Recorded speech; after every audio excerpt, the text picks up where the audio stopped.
नमस्कार दोस्तों, स्वागत करता हूं आपके अपने चैनल द मिस्ट्री के अगले एपिसोड में।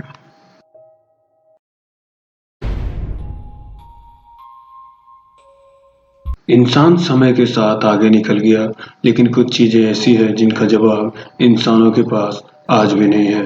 भूत एक ऐसा विषय जिसे विज्ञान आज भी नहीं मानता, लेकिन कुछ ऐसी घटनाएं होती है जिसे देखने के बाद इंसान इन चीजों को मानने पर विवश हो जाता है। ऐसी ही एक घटना अमेरिका के एक शहर मोनरो कनेक्टिकट में हुआ। एक भूतिया गुड़िया की कहानी है जो आज भी इस दुनिया में मौजूद है। दरअसल इस गुड़िया को भूतिया इसलिए कहा जाता है क्योंकि माना जाता है कि ये गुड़िया जीवित है। फिल्म एनाबेल क्रिएशन में इसके बारे में जो दिखाया गया है वो इस गुड़िया की सच्ची कहानी से बिल्कुल अलग है। अमेरिकन लेखक जॉनी ग्रुएल ने सबसे पहले अपनी एक रचना में इसका जिक्र किया था, लेकिन सच ये है कि बेहद रहस्यमयी ढंग से ये डॉल उनकी जिंदगी में आई थी। इसके बारे में जानकर आपको बेहद ताज्जुब होगा। दरअसल बात उस वक्त की है जब लेखक जॉनी ग्रुएल बच्चों के लिए एक किताब की श्रृंखला लिख रहे थे। उन्होंने रेजड़ी में अन सीरीज नामक एक किताब के साथ एनाबेल डॉल को मार्केट में लॉन्च किया। उनकी यह किताब लोगों के लिए बेहद रोचक थी। डॉल के पीछे छुपी अनोखी कहानी ने लोगों को इसे जानने के लिए मजबूर कर दिया।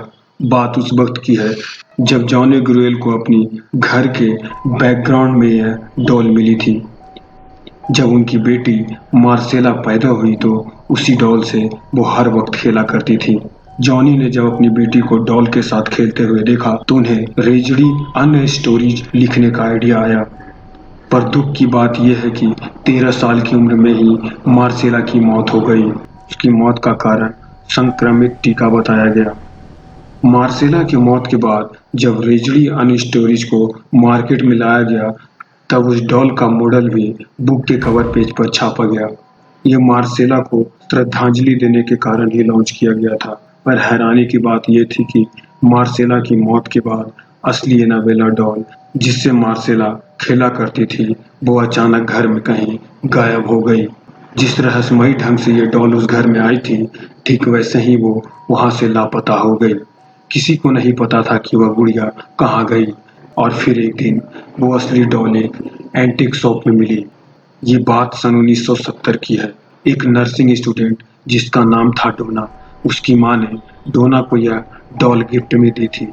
लेकिन डोना ने डॉल को पाने के बाद से ही उसमें कुछ अजीब चीजें नोटिस की। डोना ने देखा कि डॉल अपने आप ही अपनी जगह से हिल रही है। कभी कभी डोना डॉल को एक रूम में रख के कहीं बाहर जाती तो वापस लौटने पर वो डॉल उसे वहां नहीं मिलती। तलाशने पर वो गुड़िया घर के किसी दूसरे कोने में मिलती थी। एक दिन डोना ने कमरे में लौटने के बाद देखा कि डॉल के हाथ और पीठ पर खून के धब्बे लगे हुए हैं। वो इसे देखकर कांप गई।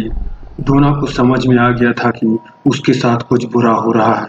इसके बाद डोना ने फौरन पैरानॉर्मल एक्टिविटी एक्सपर्ट एड और लॉरेन को बुलाया। एड और लॉरेन ने जब पाया कि यह डॉल भूतिया है तब डोना और भी ज्यादा डर गई। उसने उस गुड़िया को वहां से ले जाने के लिए कहा। एड और लॉरेन उस वक्त उस गुड़िया को अपने साथ कार में ऑलकट म्यूजियम में ले गए, लेकिन कार के जाते वक्त ही डॉल ने कुछ ऐसी हरकत शुरू कर दी जिसका अंदाजा उन दोनों को नहीं था। दरअसल गुड़िया ने अपनी पूरी ताकत से उन्हें रोकने की कोशिश की।